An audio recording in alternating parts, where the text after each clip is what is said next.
Hello everyone, Manoj sir chemistry classes में आपका स्वागत है।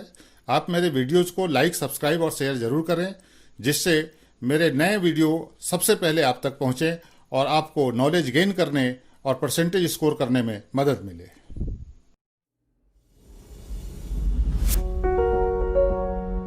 हेलो एवरीवन, हमारा आज का टॉपिक है चालकता पर तनुता का प्रभाव, variation of conductivity with dilution. तनुता से क्या तात्पर्य है? तनुता वृद्धि से क्या तात्पर्य है? किसी विलयन की सांद्रता में कमी करने की प्रक्रिया को हम तनुता वृद्धि कहते हैं। मान के चलिए किसी विलयन का आयतन 1 लीटर है और उसमें 10 ग्राम पदार्थ खुला हुआ है। अब इस विलयन में हम विलायक की और मात्रा मिलाकर आयतन 2 लीटर कर देते हैं। तो अब प्रति लीटर विलेय पदार्थ की मात्रा कितनी हो जाएगी? 5 ग्राम। 1 लीटर में 10 ग्राम था, अब 2 लीटर में 10 ग्राम है, तो प्रति लीटर कितना हो जाएगा? 5 ग्राम। तो इस प्रकार हम कह सकते हैं कि विलयन तनु हो गया और इसमें विलायक मिलाते जाएंगे, विलयन का आयतन बढ़ते जाएगा और विलयन तनु होते जाएगा।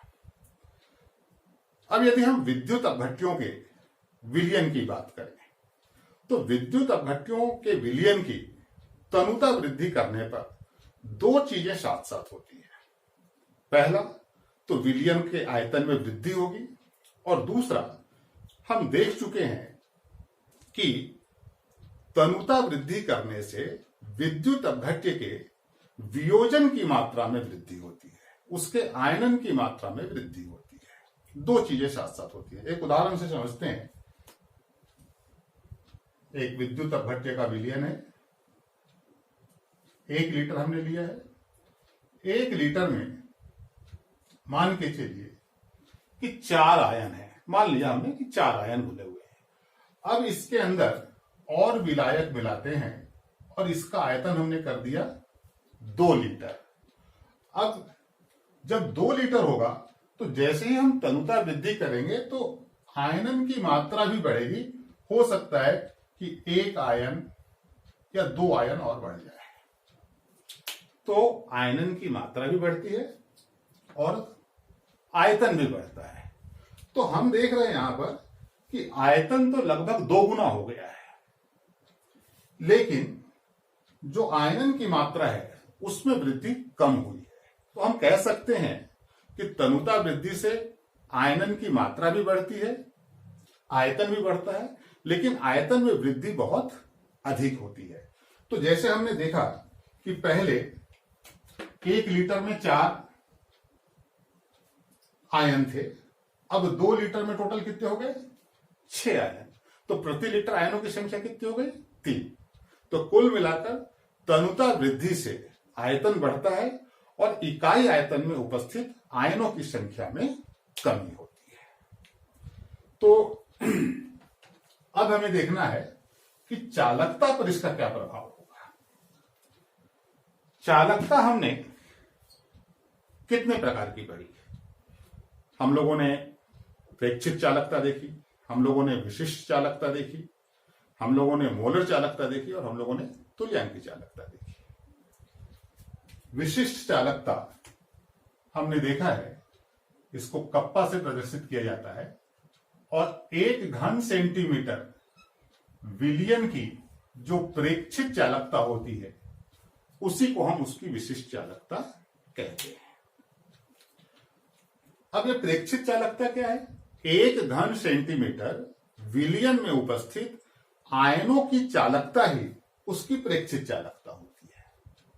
1 घन सेंटीमीटर विलयन में जितने ज्यादा आयन होंगे, चालकता, प्रेक्षित चालकता उतनी अधिक आएगी, और 1 घन सेंटीमीटर विलयन में आयन जितने कम होंगे तो चालकता का मान भी कम होगा। तो हम कह सकते हैं कि 1 घन सेंटीमीटर विलयन की जो प्रेक्षित चालकता होती है उसी को हम विशिष्ट चालकता कहते हैं। और 1 घन सेंटीमीटर विलयन में आयनों की संख्या अधिक होगी तो विशिष्ट चालकता का मान अधिक होगा, आयनों की संख्या कम होगी तो विशिष्ट चालकता के मान में कमी होगी।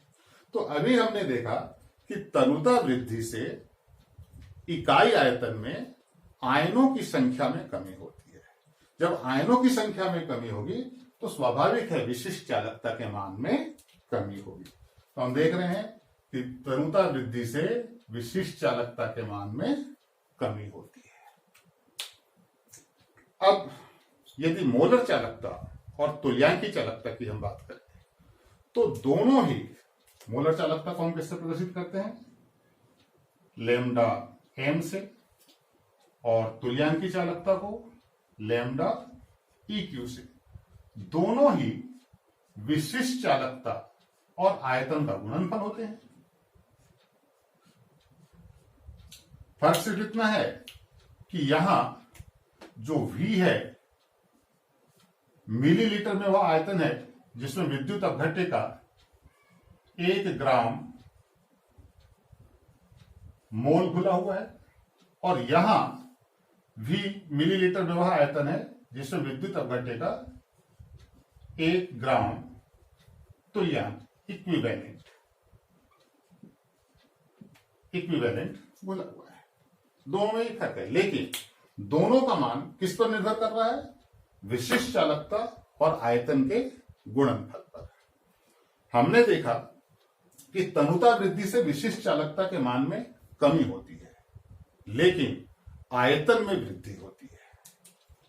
अब विशिष्ट चालकता के मान में कमी की तुलना में आयतन में वृद्धि बहुत ज्यादा होती है।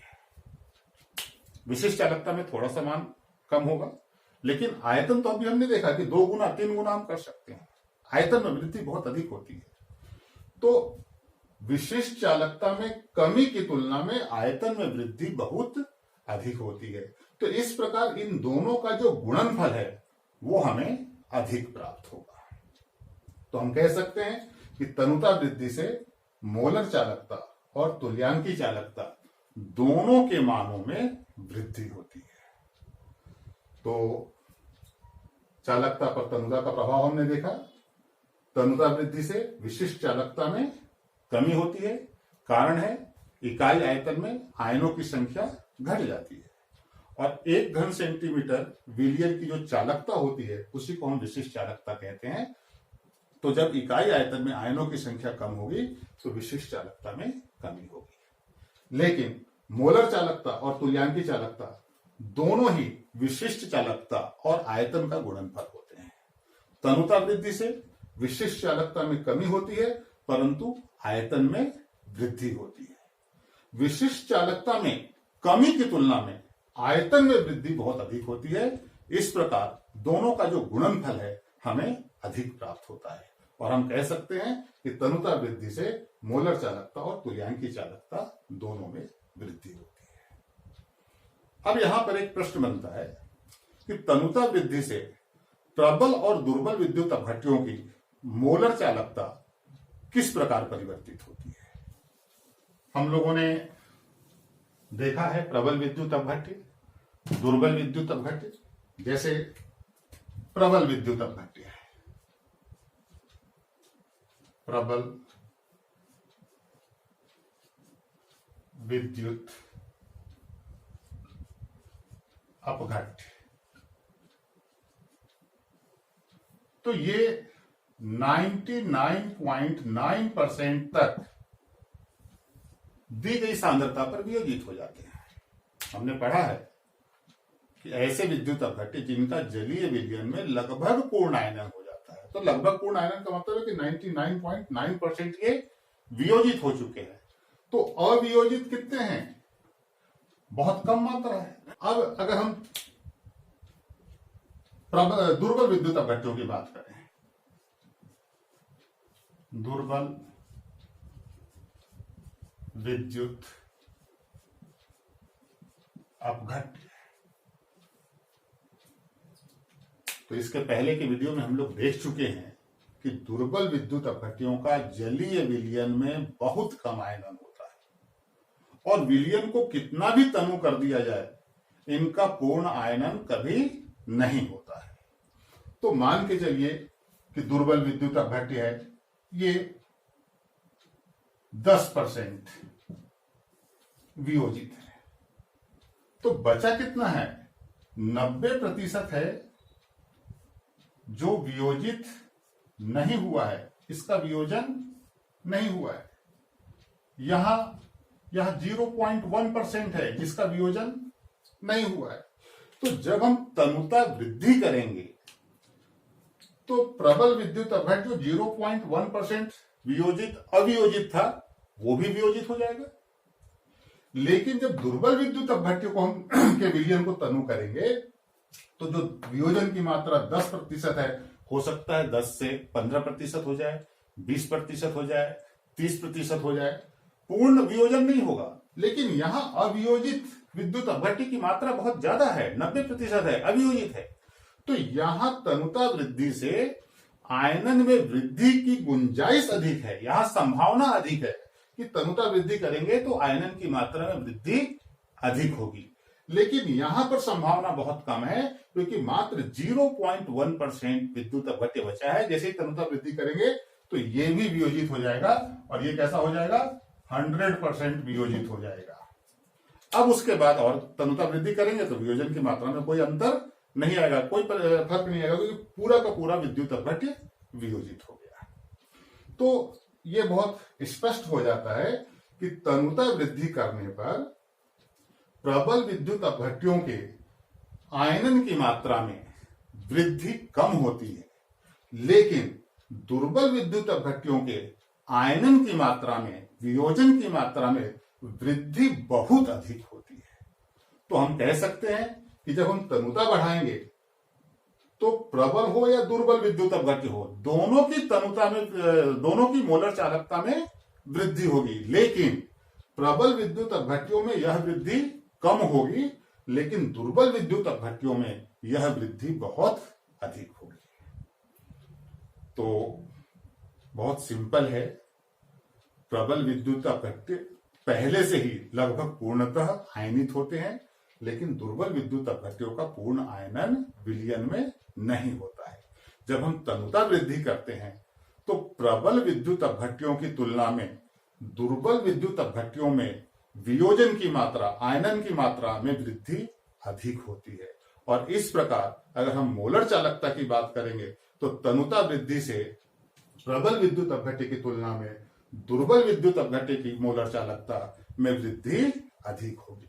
और इसी प्रकार तुल्यांकी चालकता की भी हम बात कर सकते हैं कि दुर्बल विद्युत अपघट्यों की तुल्यांकी चालकता में वृद्धि अधिक होगी। तो यह एक बहुत इंपॉर्टेंट प्रश्न है, एमपी बोर्ड में पूछा जा चुका है कि चालकता पर तनुता के प्रभाव को स्पष्ट कीजिए और प्रबल विद्युत अपघट्य तथा दुर्बल विद्युत अपघट्य की मोलर चालकता पर तनुता वृद्धि का क्या प्रभाव पड़ता है। तो ये पूरा 5 नंबर का एक प्रश्न है, तो इंपॉर्टेंट प्रश्न है। आज के लिए इतना ही, बाकी हम लोग अगले वीडियो में देखेंगे। अगले वीडियो में कोलरॉस का नियम हम लोग समझेंगे और उसके अनुप्रयोग देखेंगे। तो आज के लिए इतना ही।